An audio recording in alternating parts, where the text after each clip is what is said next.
Anda masih bersama kami di Political Show. Ketua Umum Partai Gerindra, Prabowo Subianto, menyatakan kesiapannya untuk maju sebagai calon presiden pada pemilu 2024 mendatang. Pilpres 2024 akan menjadi pertaruhan terakhir Prabowo Subianto karena di 3 pilpres sebelumnya Prabowo selalu kalah. Bagaimana kuda-kuda seorang Prabowo Subianto menyambut kontestasi demokrasi di 2024? Nah, malam ini kita akan langsung membahasnya dengan para narasumber yang sudah hadir di studio. Saya perkenalkan satu-satu. Ada juru bicara Pak Prabowo Subianto, Bang Daniel Anzar Simanjuntak. Selamat malam, Bang Daniel. Selamat malam, Nak. Terima kasih sudah hadir di sini. Waalaikumsalam. Ada juga Wakil Ketua Umum PKB, Jazilul Fawait, Gus Jazil. Saya manggil Gus Jazil ya? Ya, terserah Nana. Oke, Gus Jazil. Terima kasih sudah meluangkan waktu tadi dari Komisi 3 langsung lari ke sini ya. Ya. Oke. Ada juga Mas Usman Hamid, Direktur Eksekutif Amnesty International Indonesia. Selamat malam, Mas Usman. Dan masih bersama dengan Bang Philip Vermonte, Senior Fellow CSIS. Saya panggilnya Senior Fellow CSIS saja ya. Dekannya tadi udah saya kenalin. Udah siap. Oke, langsung saja. Tapi sebelum saya tanya ke Bang Daniel, saya mau menyapa dulu ke teman-teman mahasiswa karena sebagai bentuk partisipasi publik setiap episode Political Show kita selalu melibatkan generasi milenials, selalu melibatkan teman-teman mahasiswa. Saya ingin menyapa teman-teman mahasiswa dari BEM UPN Veteran Jakarta. Selamat malam teman-teman mahasiswa. Terima kasih sudah bergabung. Nanti teman-teman mahasiswa juga akan turut berpartisipasi, bertanya dengan para narasumber dan juga memberikan pendapatnya soal topik dialog kita pada malam hari ini. Saya akan langsung tanya yang pertama ke Bang Daniel. Bang Daniel, Ketua Umum Anda, Ketua Umum Partai Gerindra, Pak Prabowo Subianto ini sudah 3 kali maju kontestasi Pilpres. 2009 sebagai cawapres, 2014, 2019 sebagai capres dan tiga-tiganya kalah. Kenapa pada pemilu 2024 Ketua Umum Anda, Pak Prabowo memutuskan maju untuk keempat kalinya pada kontestasi Pilpres? Sederhana, Pak Prabowo prajurit ya. Jadi DNA prajurit itu tetap terjaga, ingin berkontribusi untuk bangsa dan negara itu terus terawat dan tidak pernah padam sampai sampai usia menjemput. Jadi Pak Prabowo selalu menyebut begitu. Itu pertama. Kemudian yang kedua tentu karena permintaan dari konstituen, terutama konstituen Gerindra, ya seluruh kader Gerindra itu menginginkan Pak Prabowo kembali berkontestasi karena menganggap Pak Prabowo adalah orang yang punya komitmen tinggi untuk persatuan bangsa dan itu menjadi PR bagi seluruh kader Gerindra karena salah satu mimpi seluruh kader Gerindra dan pemilih Gerindra itu adalah menjadikan Pak Prabowo sebagai presiden.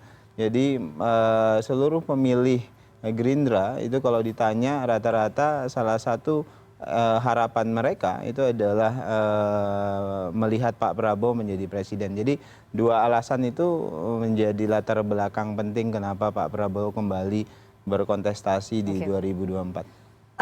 Alasan pertama, Pak Prabowo adalah seorang petarung, seorang pejuang yang akan maju terus. Yang kedua, kader-kader punya mimpi agar Pak Prabowo jadi presiden ataupun mengantarkan Pak Prabowo sebagai presiden. Tapi informasi di luaran yang banyak beredar bahwa Pak Prabowo Subianto maju kontestasi Pilpres sebetulnya hanya untuk kotel efek Partai Gerindra, menambah kursinya Partai Gerindra. Jadi bukan persoalan menang atau kalah, tapi yang penting kursinya Gerindra ini bertambah di 2024 di DPR. Tidak, jadi terbalik ya. Seluruh kader Gerindra tentu menginginkan Pak Prabowo menjadi capres. Itu jadi cita-cita. Jadi dalam partai kalau kemudian diinstitusionalisasikan keinginan kader-kader Gerindra itu melihat Pak Prabowo menjadi presiden. Itu pertama ya.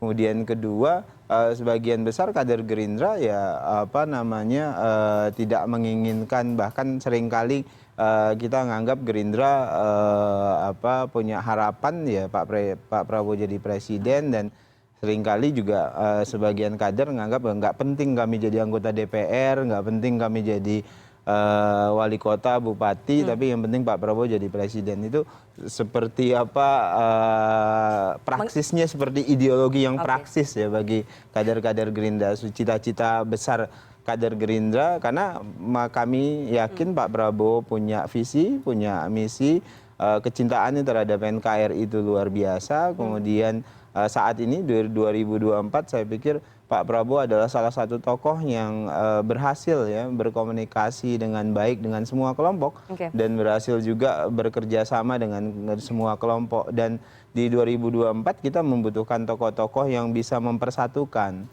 tokoh-tokoh yang bisa membawa kegembiraan antara satu kelompok dengan kelompok lain, bukan tokoh-tokoh yang kemudian merawat benci, kemudian merawat dendam dan sebagainya. Nah, Pak Prabowo salah satu modalitas utama beliau adalah beliau mampu merangkul semua pihak. Oke, tapi berarti keputusan memajukan Pak Prabowo Subianto pada kontestasi Pilpres 2024 itu sudah final ya, nggak mungkin berubah lagi? Tentu. Meskipun nanti konstelasi politik berubah? Bagi kader Gerindra itu adalah keputusan final mendorong Pak Prabowo sebagai calon presiden 2024. Nah, nanti fakta politik seperti apa kita lihat prosesnya. Oke, fakta politik seperti apa? Berarti masih dinamis dong, Mas Daniel. Politik itu sangat dinamis. Jadi sangat dinamis, tapi dalam sikap resmi Partai Gerindra, Pak Prabowo tentu kami menginginkan Pak Prabowo sebagai calon presiden dan itu final bagi seluruh kader Gerindra. Oke, artinya tetap menyerahkan kepada Pak Prabowo ya. Tentu. Keputusannya. Keputusan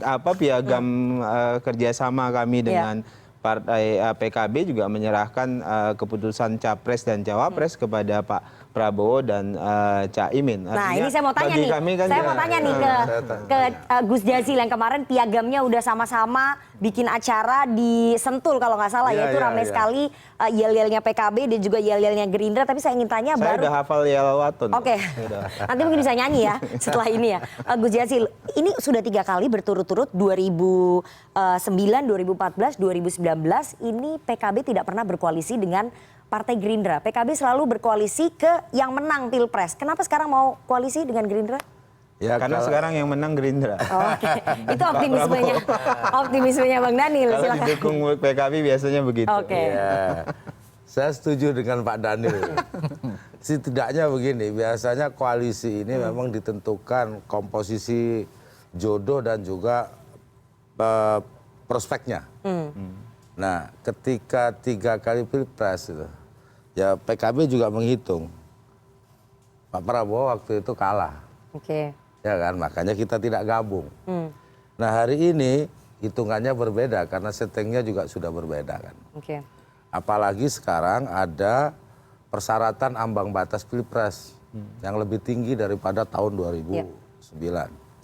Nah, ini partai-partai seperti PKB yang dari awal ini ingin mengusung Pak Muhaimin menjadi calon presiden atau ikut di dalam kontestasi Pilpres. Pertama ya harus menentukan siapa partai yang akan mengusung dan itu mencukupi ambang batas.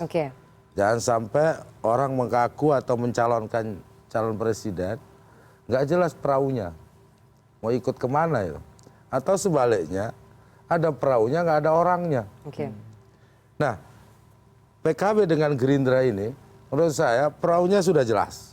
Di fakta koalisi kita ingin menatap pemilu 2024 dengan damai dan riang gembira. Untuk itu, untuk menetapkan siapa presiden dan calon presidennya, mandat ada di tangan Pak Prabowo dan Gus Muhaimin. Sudah selesai. Tapi tadi Anda nggak menjawab pertanyaan saya, kenapa akhirnya PKB mau koalisi dengan Gerindra setelah yang 3 kali kemarin? Ya hitungannya pasti menang. Oh, jadi yang keempat kalinya ini yang keempat, jadi tertam laki begitu? Iya. Hitungan PKB, ini kan kita melihat tokoh-tokoh yang muncul. Pertama gini, di 2024 kita ingin juga kedaulatan partai. Peran partai politik itu juga lebih menonjol daripada tahun-tahun yang lalu. Artinya ketua umum partai politik, kami melihat Pak Prabowo sebagai ketua umum partai politik, Pak Muhaimin juga sebagai ketua umum partai politik, pantaslah ikut di perhelatan 2024. Karena dua-duanya ketua partai. Nah, udah lama jadi ketua partai. Iya kan dia ada ketua umum partai yang lain yang ngomong. Yang mau maju siapa? Nana juga nggak lihat soalnya siapa ketua umum partai yang mau maju. Ada beberapa yang lain. Nah makanya. Ketua umum Golkar mau maju. Katanya, ya kan gitu. Saya nggak bicara pada rumah tangga orang lain. Tetapi bahwa Gerindra dengan PKB ini sudah jelas. Dua-duanya ketua umumnya menyatakan siap menjadi calon presiden. Dan dua-duanya punya gagasan. Dua-duanya punya arah. Dua-duanya juga punya konstituen. Nah, mitra yang sejajar ini penting bagi politik ke depan. Oke, oke. Tapi ini banyak yang bilang Gus Jazil bahwa menyatukan PKB dengan Gerindra hanya seperti PKB ingin yang penting kita bisa mencalonkan Caimin aja deh. Caimin bisa maju dalam kontestasi Pilpres karena sudah berkali-kali jadi ketua umum, sudah berapa periode. Yang paling lama loh Caimin itu akhirnya nggak bisa lagi maju dalam Pilpres sekarang karena ada kesempatan sama Pak Kalau Prabowo maju ngikutin aja. omongan orang nggak ada habisnya. Ya, faktanya Pak Muhaimin ketika itu ingin maju menjadi calon wakil presiden, akhirnya yang jadi Pak Kiai Ma'ruf Amin. Kan bagus tuh, ada hasilnya. Nah, di 2024 saya pikir jauh berbeda settingnya. Gitu. Nah, maka keinginan Pak Muhaimin untuk memberikan pendidikan politik kepada kadernya, sekaligus memberikan kepercayaan diri kepada semua ketua umum partai bahwa pemilu ini dan tugas partai politik itu melahirkan kepemimpinan. Nah, oleh sebab itu pantaslah Pak Muhaimin untuk didorong menjadi calon presiden. Itulah yang menjadi arah dari PKB. Di mana masalahnya? Masalahnya kita butuh koalisi. Andai. Perahunya ya. Andai. Misalkan ambang batas pemilu itu 5%. Dari awal kita sudah deklarasi sendiri. Gitu. Tadi Anda katakan, lanjutkan. Ya kalau tidak sampai satu perahu itu deklarasi kan lucu. Gitu. Nah, inilah yang kemudian dibangun bersama Gerindra. Nah, justru dalam bangunan koalisi ini yang kemarin ditandatangani ini kan masih ada satu langkah lagi untuk menetapkan siapa calon presiden dan calon wakil presidennya. Itu saya ingin tanya. Saya ingin tanya dari tadi Gus Jazil bilang bahwa Gus Ami ataupun Muhaimin Iskandar adalah calon presiden. Bang Daniel bilang Pak Prabowo Subianto adalah calon presiden. Calon wakil presidennya itu menentukannya bagaimana? Siapa yang jadi RI 1, siapa yang jadi RI 2, siapa yang jadi capres, siapa yang jadi cawapres? Di poin 4 piagam koalisi disebutkan calon presiden dan calon wakil presiden yang diusung oleh koalisi kedua partai ini ditentukan secara bersama-sama oleh Pak Prabowo dan Gus Muhaimin. Kan jelas. Artinya di antara beliau berdua ya, Pak Prabowo dan juga Gus Muhaimin begitu. Ya begitulah maknanya. Dari apa? Dari elektoralnya atau apa? Kalau menurut Bang Daniel gimana? Siapa yang kira-kira pantas untuk menjadi capres ataupun cawapres? Kalau dari elektoral lebih tinggi, elektoral lebih tinggi ketua umumnya Bang Daniel. Kami sepenuhnya percayakan pembicaraan masalah ini kepada Pak Prabowo dan Gus Imin. Jadi silahkan saja. Tentu beliau berdua punya kearifan terkait dengan itu. Jadi piagam kerjasama terang menyebutkan ya otoritas untuk menentukan capres dan cawapres ada di tangan beliau berdua. Jadi ini tergantung nanti kerelaan hati antara Caimin ataupun Pak Prabowo Subianto. Karena kan harus ketemu, harus musyawarah kan berdua. Harus duduk bersama, musyawarah, negosiasi siapa yang jadi capres, siapa yang jadi cawapres. Begitu kan? Kalau biasanya NU biasanya begitu, musyawarah untuk mufakat, menemukan titik temu. Benar kan Gus Jazil? Ada kompromi. Ada kompromi. Nah, untuk mencapai titik kompromi itu kan antara Pak Prabowo dengan ya dua-duanya pantas. Gus Ami. Nggak sulit. Dua-duanya pantas.